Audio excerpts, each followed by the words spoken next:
Halloween was one of Jonas's favourite times of year, of course that being after Christmas. The costumes and the trick-or-treating, it was just a special time for him.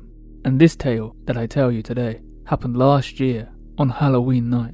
On that night, Jonas was home alone. Usually he would be at a party with a friend, chatting up some pretty wench. It would be the same this year too, however he was just running very late.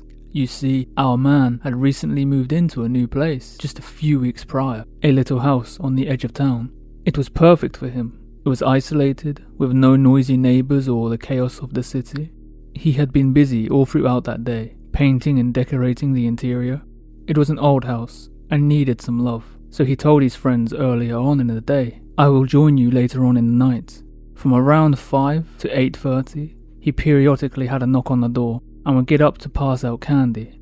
But by 9 PM, the streets had gone quiet, the stream of kids slowing down to a trickle. It had begun to rain, and the wind had picked up outside, rattling the bare branches of the oak trees in the front yards. A full moon hung low in the sky. Seeing as the trick-or-treaters had slowed down, he finally started getting ready for the party. As he sat down on his living room chair, tying up his boots, all there was to do now was apply some makeup, and he was all good to go. Jonas ran up to the bathroom and applying some foundation like a pro. That's when our man heard it for the first time. It was a faint and gentle tapping on the door. Reaching down into his pocket and pulling out his phone to check the time. Really late, he thought, but our Jonas just shrugged his shoulders, figuring it was maybe just a few latecomers making their rounds. So he made the journey down the stairs. He reached for the candy bowl and headed towards the door. However, when he opened the door, there was no one in sight. The street was completely empty and dark, save for the flickering glow of the jack-o'-lanterns lining his and his neighbours' porches. Odd, he thought to himself, stepping outside and peering into the distance. The wind whispered through the trees, and the cold started to seep through his costume.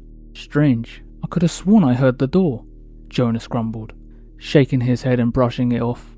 Maybe the wind was blowing against the door, he thought, before going back inside, closing the door firmly and placing the candy bowl down on the counter near the door. His phone goes with a text from his friend. "Where are you, man? You gonna be all night?" he said. Don't rush.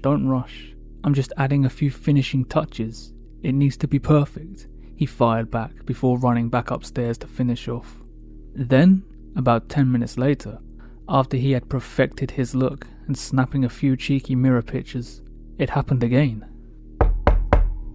This time it was louder, more insistent. This time it couldn't be mistaken for wind causing the door to shake or the house to groan. Someone was at the door. Again he looked at his phone. It was now 9:55 or so. He was all ready to go, so it didn't bother him much to hand out some last handfuls of candy. He rushed downstairs, grabbing the candy bowl for the second time, and walking over to the door and peering through the peephole. But again, for the second time, there was no one. He looked down at his feet, chuckling away to himself. Little bastards, he thought, while remembering all the times he and his friends played knock the door run on Halloween.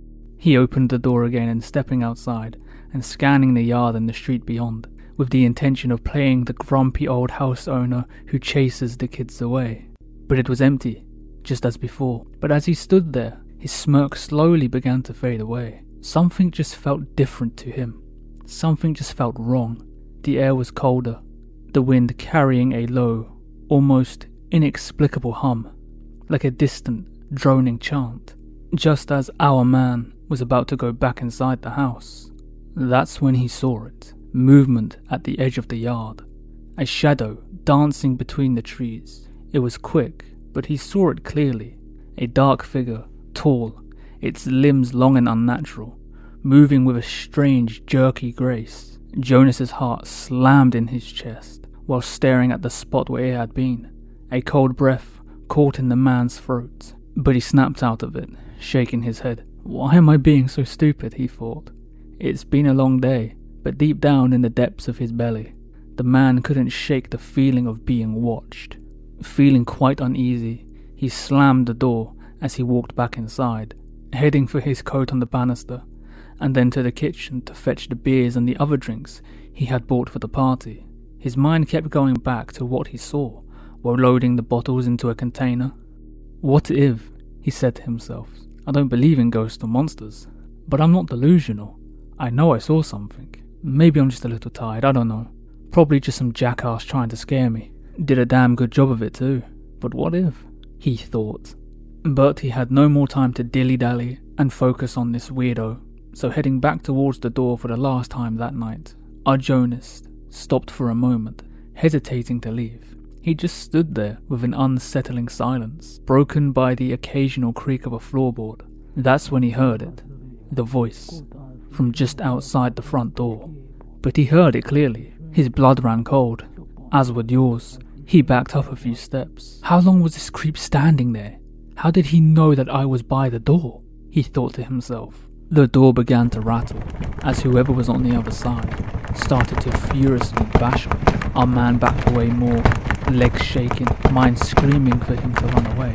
But he was rooted to the spot, eyes locked on the door as it violently shook back and forth, threatening to jump off its hinges. As quickly as it had started, it had stopped, replaced by the eerie silence. Now actually fearing for his safety, our man turned on his heels and ran back up the stairs and into his bedroom, rummaging through his nightstand and retrieving his handgun. Jonas was a nice man, a gentle soul, but he was not a fool. He grew up rough and would defend himself. He pulled out his phone again to call his friends, but strangely there was no connection. So he tried to call the police, but the line was dead. Just my luck.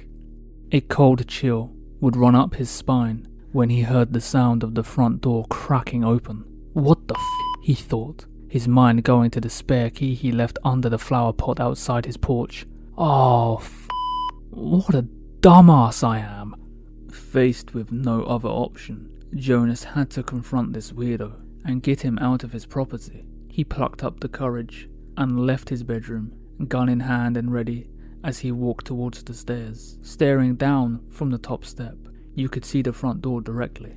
His heart almost fell out of his arse when he saw that the door was in fact open, and standing there, menacingly, was the blacked out silhouette of a tall and slender man, the same one he had seen outside, his proportions absolutely unnatural. Our man coughed before stuttering out the words. You better leave. I've called the police. They will be here any moment. I don't want any trouble, okay? Just leave, man. His warnings had no sway over the tall, slender man. If anything, it just antagonized him. He took a few steps forward. Leave now. I will defend myself. The psycho just smiled with glee, as if he fed off of Jonas's fear, his teeth being the only discernible feature amongst all the blackness. There was a few moments of intense silence. Then in one jerky moment, the man sprinted forwards and began to climb up the stairs. Jonas was completely taken aback by this and stumbling backwards into the wall. This crackhead, or whatever he was, moved unnaturally.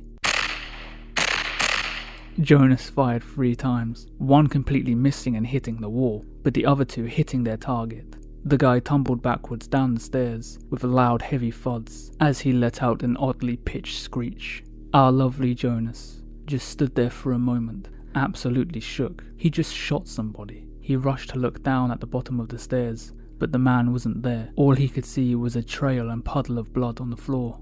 The door was open. Jonas saw his moment, but maybe he was out there in the yard. But what if he is still in the house? He decided it was too dangerous to stay, and he ran for the door with the intention of getting into his car and speeding away. So he flew down the stairs, almost slipping on the blood when he reached the ground floor. The moment Jonas reached the borders of the front door, that's when everything turned to black, and Jonas jolted awake. It was the morning now.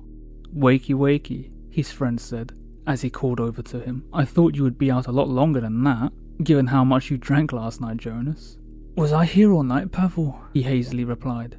Yeah, man, of course. Where else would you have been? You got here around about 9:45. He just sat there in disbelief, but immensely grateful that it was all just a dream.